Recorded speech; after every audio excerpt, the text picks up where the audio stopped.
kahle hle uNkulunkulu medala umuntu manje umdala ephelele lezi zinto okhuluma ngazo zeyinwele zokufakelwa usuyihlobisa nje ngoba uphile emhlabeni kodwa abanye kuya nokuthi mbanjwa imindeni yabantu ayifani kuya nokuthi wena uhamba athi abantu abanjani kakhulukazi abantu abadala bayahlala ekhanda eyinweleni kakhulu inwele bayisebenzisa kakhulu abantu abadala manje kukhona umuntu athi uyazifaka le nwele ngempela ezinye ziyiphumele zona azasho umuntu wesifazana ukuthi mina mangifanele nwele azihambelani nami omunye alunywe ikhanda ngoba imimoya ekuthina ihlala endaweni ezihlukahlukene mhlawumbe ogogo bakho noma izalukwazi zakini azithandi wena ufake inwele zokufakela bakhona futhi abayifakayo mhlawumbe ngabe khona inkinga uthola ukuthi izinto zihamba kahle uhamba kahle kwezinto akusho ukuthi inwele lezi zokufakelwa zivumelekile asisakwazi ukukhuluma nogogo khuluma kokuthini izinto amafasha bahlosile bathi usokhuluza ukhokho bewe asisakwazi ukukhuluma nogogo funga yezinto wewo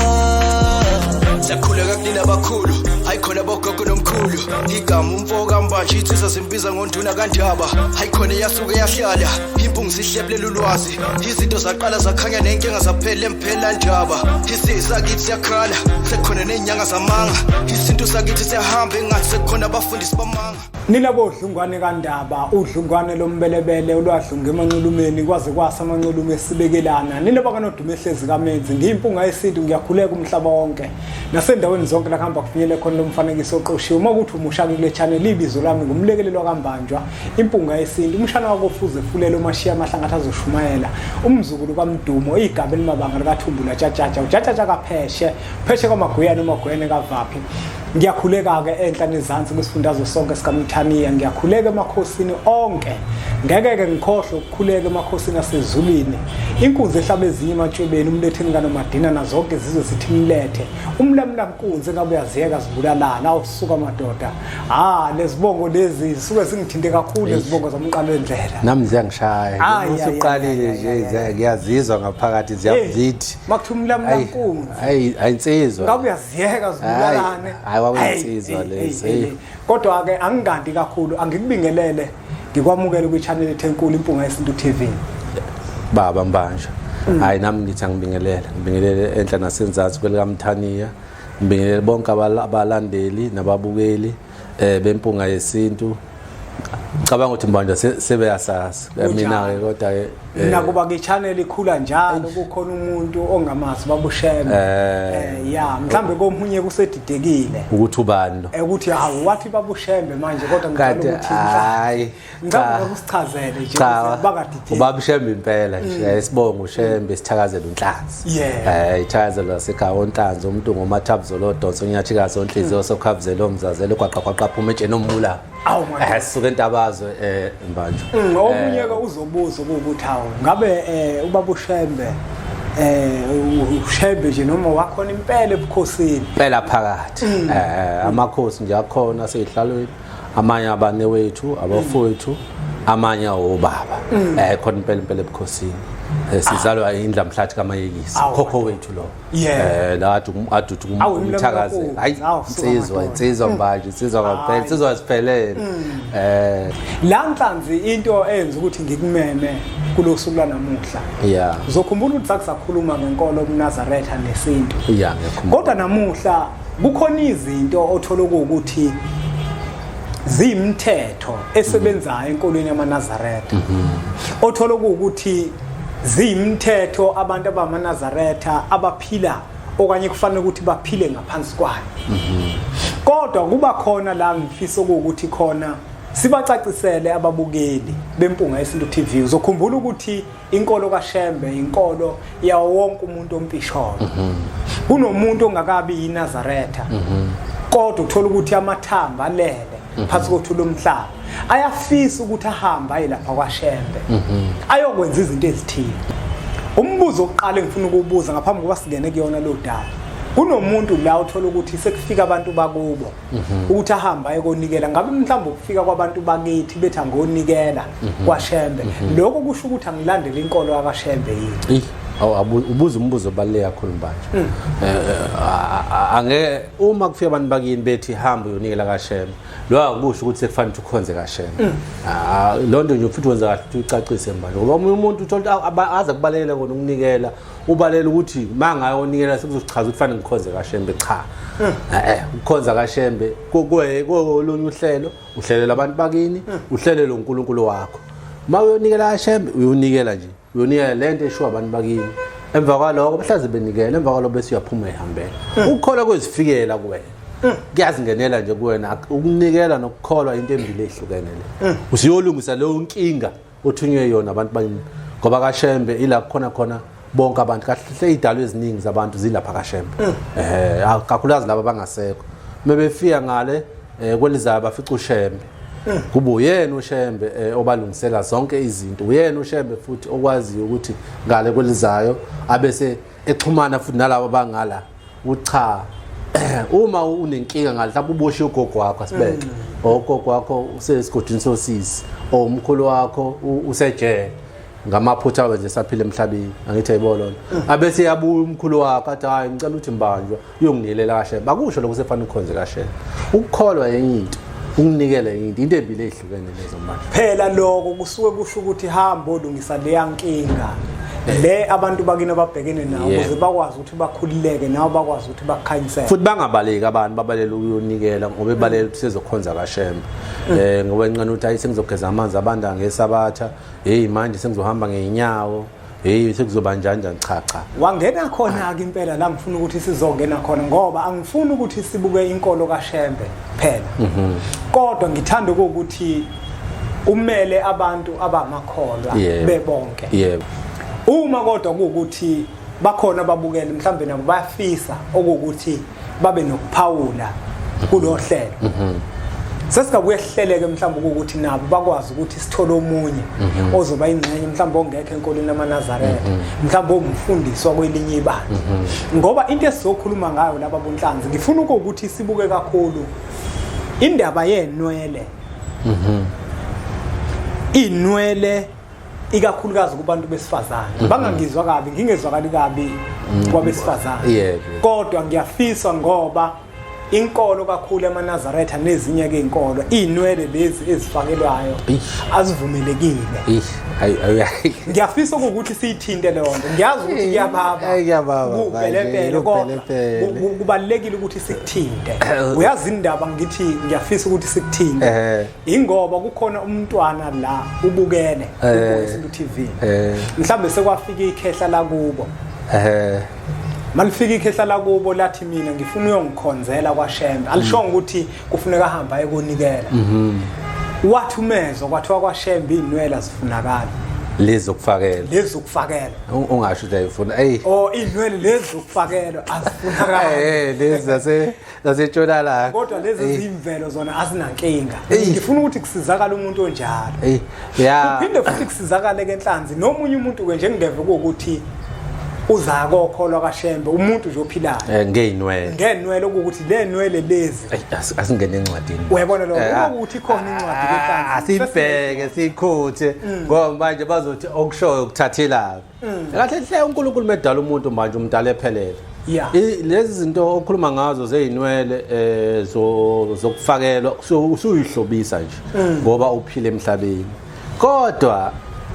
abanye kuya nokuthi mbanjwa imndeni yabantu ayifani kuya nokuthi wena uhamba athi abantu abanjani kakhulukazi abantu abadala bayahlala ekhanda eyinweleni kakhulu inwele bayisebenzisa kakhulu abantu abadala manje kukhona umuntu athi uyazifaka le nwele ngempela ezinye ziyiphumele zona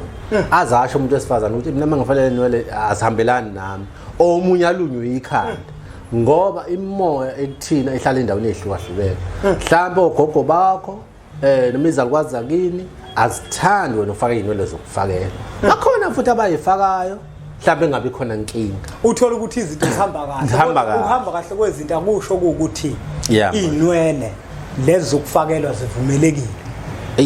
inwele zokufakelwa cha manje mina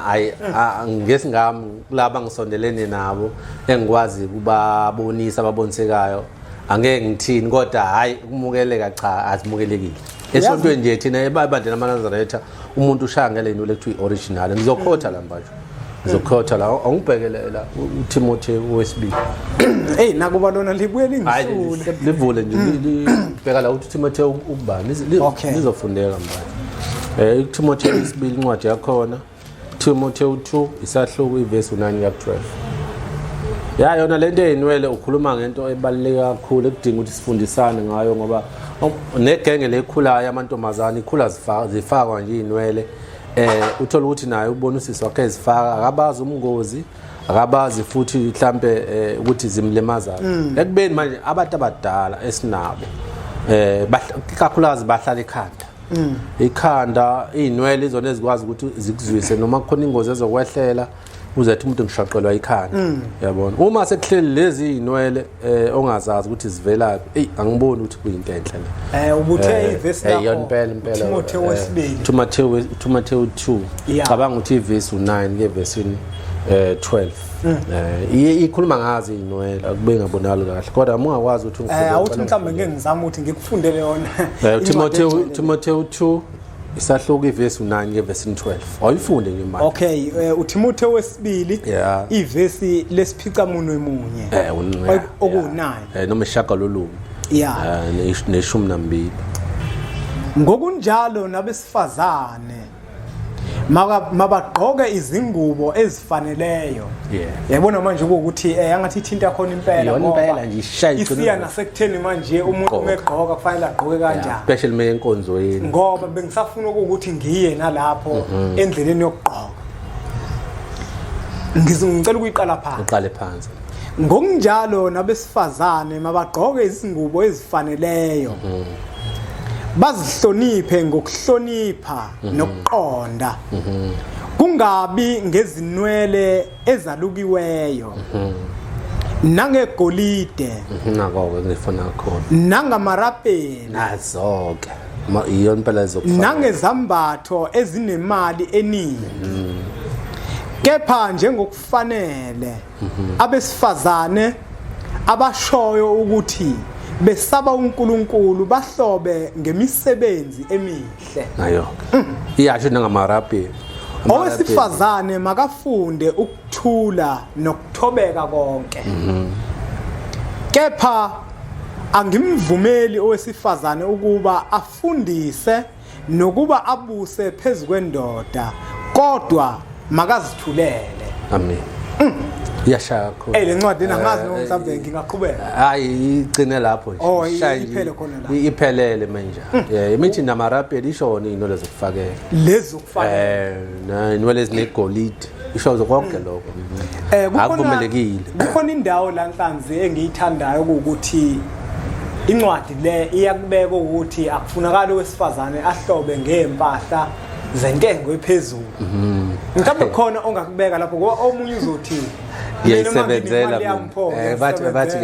bathi angenze nje ukuhlaba ngentengo ephezulu akunankinga but akazithobe ngoba ngayiqokelela umuntu esifazane into zakhe ezinhle zentengo ephezulu kodwa kuye nokuthi ubehave kanjani umuntu oziphatha kanjani mase eqoke lezo zinto zentengo ephezulu uyakwazi ukuhlonipha abanye abantu noma seqoka into zentengo ephezulu abantu ababukele phansi akaqoka izinto zakhe lezi akwazi ukuzigqoka noma akwazi ukuzithengela zona ezimjabulisayo enyameni kodwa abe umuntu ozithobayo ayihloniphe uyazi laba bunhlanzi umuntu engiyithandayo ukuthi la siyakhuluma ngenhloso ukuqwashisa abantu ngezinto eziningi ezahlukene kukhona vele umuntu othola ukuthi yena indlela yokugqoka wazi ukuthi nje uma igqokile nje ku right omunye wazi ukuthi nje neblue nje ayikho inkinga uma ewesifazane kungabe mhlambe ngoba yabona iBhayibheli leli anginankinga njengamanje ngoba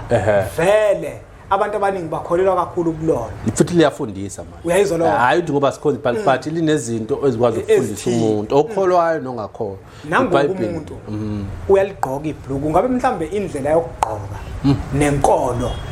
inkolo mhlambe iyakwazi ukumlawula umuntu ngokwendlela yokugqoka ukuthi akufanele agqoke kanje ufanele agqoke kanje yebo la sengibonile la ukuthi kufanele agqoke izingubo agqoke ngokuhlonipheka nangu ukugqoka ibhluku kodwa inhliziyo yakhe uthi yena imnene yamthanda uNkulunkulu ugqoka ibhluku kodwa ufaka ibhluku akanaso isiketi ngeke mbali akuhambelani khona funda khona incwadi yokugqoka umuntu wesifazane lapha ngicela ukuthi ngiyibheke sizoyibheka uDeuteronomy 22 ayibheke ncwadi Deuteronomy 22 siqale lapha evesini 5 Deuteronomy 22 sizosebenza kakhulu ngeBhayibheli manje khona abantu bengasho ukuthi sikuthathe lapha esikushoyo ngoba nathi mhlawumbe ukhona umuntu mbanje uthothi wazi isono sami noma wazi isono sakho yabo abese ethi ngeke ngitshele lo cha esikusho nathi sisho into eseBhayibhelini uthe incwadi ubani uDeuteronomy 22 verse 5 okay Deuteronomy 22 verse 5 okay Deuteronomy 22 ivesi elihlanu 5 angeke ngigijime nawo ke enhlanzi ngifunda iBhayibheli namhlanje hayi kumele akunzima kakhulu kumele ngizoyifunda njengoba eseyibizile Deuteronomy 22 evesini lesihlanu owesifazane mangaqoko kwendoda nendoda mayingembathi ingubo yowesifazane ngokuba yilowo nalowo okwenza lokho uyisinengiso kuJehova uNkulunkulu wakho finish lana kodwa Nhlanzi hayi kodwa laba bunhlanzi khona owesifazane uzothi mina leli lami ibhlukwe nkani ngalithenga empahleni zabesifazane okusho ukuthi elabesifazane yini igama lalithi igama la owesilisa uqokani manje la ke kodwa ngithenge endaweni yabesifazane cha uzonakulona labesifazane kahle hle nje manje ziningi incwadi ekhuluma eBhayibhelini nje bathi uyifunda nje nawe ngicela ukuyibeka ngokwesintu uyibeka ngokwesintu ngokwesintu umuntu wesifazane enhlanzi akayigqoki into edabula imilenze ngiqedile lapho yebo into edabula imilenze owesifazane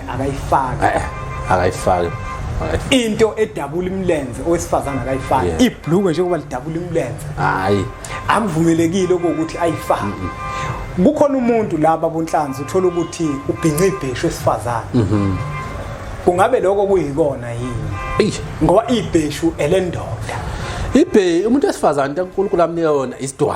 isidwaba somuntu wesifazana ibheshu mbanjwa akusile lo muntu wesifazana angazi ngoba nami ngeke ngibone ngisho nala mhlambe la kuculwa khona ngibuka ku TV bevundula amabheshu ngingazi ke mbanjwa noma kuhlelo lesimanje manje noma uhlelo oluthile labantu mhlambe abathile noma bona mhlambe ngangakhuluma mhlambe bona bakuchazela kancane mhlambe nalabo ubaba laba bakhe imvunulo mhlambe bona banalo ulwazi lokuthi umuntu wesifazane kumele ndagqoka ibheshu mina ngazi ukuthi umuntu wesifazane into yakhe isidwaba kodwa nje laba bonhlanzi makuthiwa sikhuluma iqiniso ngoba phela vele lana siyafundisa laba izinto ezamaphutha nezizikhala kubalekile ukuthi sizibeke imvunulo yomuntu wesifazane ayifani nemvunulo yomuntu wesilisa ngoba lento lena vele iyasehlukanisa intombi ayifaki inkehle ekhaya intombi ayisibhinqi isidwaba wezwa lo umuntu wesifazane akawufaka umqhele umuntu wesifazane akalibhinqi ibheshu kodwa cacisa phela mbanjwa nako mina ngumuntu wesifazane ngiphuphe umkhulu wami ethi ucela ibheshu ngoba mhlambe kuba lapho nokuthi mhlambe baya kubantu besintu athi kuthiwa angifunele ukhokho wami nomkhulu wami imvunulo ibheshu bese mhlambe angabasecaciseleke ukuthi leli bheshu masulitholile uzolisebenzisa ndlelani uyayibona lona ngoba inkinga ebilapho bayabonisa abantu amabheshu iproblem ilapho kufanele umuntu acaciseleke ukuthi uselitholile ke ibheshu nesinene nomqhele umkhulu athi uyawufuna fanele enze njani ke lapho Melaphi wendabuko wena osiza umuntu uma kufika owesifazane kuwena umkhulu wakhe ufuna ibheshu ufuna isidwaba kungabe lowo muntu loyo uyamtshela yini ukuthi lezi zinto akazibhinqi yilento eshobo ubunhlanzi uma kuukuthi uyamtshela ukuthi akazibhinqi uyobe wenza kahle uma kuukuthi kuzothi kufike wesilisa wabona ugogo wakhe wathi akamtholile isidwaba bese umtshela ukuthi akasibhinqi leso sidwaba kodwa makufike ugogo wakhe wathi akamthola isidwaba wangamtshela ukuthi akasibhinqi leso sidwaba kodwa makowesifazane kwafika umkhulu wakhe wazothi akathola ibheshu wathi akalibhinqi ibheshu umuntu wesifazane kodwa lo wesilisa otheme efika kwathiwa ugogo wakhe ufuna isidwaba wangamtshela akasibhinqi kobe lapho unephuthe elikhulu kunjalo uma wena babunhlanzi ungafika ugogo wakhe athi ufuna isidwaba uzosibhinqi akazi nangalilodi la uzokwenza njani akazi nanokuthi nje mbanjwa asibe ecaca akazi uzothi umuntu wesilisa ubambile o ukhulele kuhlukile nje indoda umuntu wesifazane umuntu wesilisa akakhulele manje lezo zinto azifani sengiya kulento yemvunulo oyishoyo uma umuntu wesifazane nje akufuna ngemvunulo ukhokhe uyayithenga imvunulo bese uyayibika kubantu bakini bese uba nendawo ehloniphekile noma ngaba indawo uzothola noma ucansi noma ngabe uzoyihenga noma uzoyibeka ehlalweni bese uyayibika ukuthi nayi imvunulweni bokhokho bami manje ifikile nofike niyembathe nayi la ngiyibeka khona yini lemvunulo njengoba ningikhombisile niyoyembatha kwenziwe kanjalo ngokwazi kwami akunjalo lento ifana nokuthi ngeke ukuthi umkhulu usahamba emhlabeni ube nebhantshi lakhe uma lezi zinto lezi sezikhululwa ukuthi sezingakwazi usetshenziswa ngeke wena intombi futhi uthatha ijazi lamkhulu wakho ugqoke ijazi lamkhulu wakho hayi ngeke ukubheke mhlawumbe kuloku kwako kwa-anti noma kwakosisi mangabe kwakusisi wakho akuhambela kuwukuthi ke isintu silimele ngokuthi sithe masingena sagamanxa nesilungu manje umuntu isintu basithanda abantu kodwa ukufundiseka ngesintu uyakubona ukuhamba kushoda kuthina phinde kushode nabadala kuyadinga bafundise abantu ngesintu ngoba asakwazi ukukhuza umhlola masubona uyasaba ukuthi ukhuza umhlola thiwa manje ukhuluma wena ubani angithi ayibolo kodwa nje iqondile uma uphuphe isidwaba umuntu wesilisa thatha isidwaba usibike lapha emsamo gogo nasi isidwaba sakho ubuthe ucela ukuthi ngikutholele sona ngizocela ukuthi gogo lesidwaba mawufika kumina no usibone noma usembathe isidwaba sakho lesigogo engikuthengele sona ngicela ukuthi ke namhlanje ngizokukhombisa ukuthi mawufika ungivakashele noma makukhona okudingayo okunye uvele kahle kodwa ngiyasibika isidwaba ngisibeka wena ugogo nani bokhulu isidwaba siqondene nabantu besifazana nemvunulo yesilisa njani okhokho nomkhulu bakho uzoyibika kanjalo uyayibika manje bese uyitholela noma ucansi uyibeka ucansini noma isesitulwini esihle noma uyayilengisa uyihloniphe bona loke uyithintitha ke nje kube into oyithandayo kodwa ukuthi wesilisa agqoke isidwaba owesifazana agqoke ibhishu nami ngiyakuhlaba manje ngihamba nawe kodwa ke ngikubona kakhulukazi la kubaculi abaculayo bevunulile amabhishu ngingazi ke ngoba phela nezigodi asifani nokwenza kufani yabo ngeke sithini ngoba singathi siyakhuluma mhlawumbe sibafishane mhlawumbe umuntu omunye akuchazela kancane kodwa ngokwazi kwami nami uncane cha indoda umfazi siwu-20 hluke indoda ayikhulelwa umuntu esifazane uyakhulelwa uyabona lo mhlawumbe sabona indoda ayikhulelwa mhlawumbe sobe sesiyakwazi nathi fanele sisagqoka isidwaba ngoba uNkulunkulu uyitalente angafana nje kunendoda kunomuntu wesifazane noma amalungelo angakhona but kumile manje uyabona asibonge kakhulu umbukelo wempunga yeSilo TV ngokuthi ubukele umfanekiso oqoshiwe siyacela ukuthi udlulisele kwabanye ngoba nakubona uzokwazi ukuthi ube usizo olukhulu bese sithi nje impunga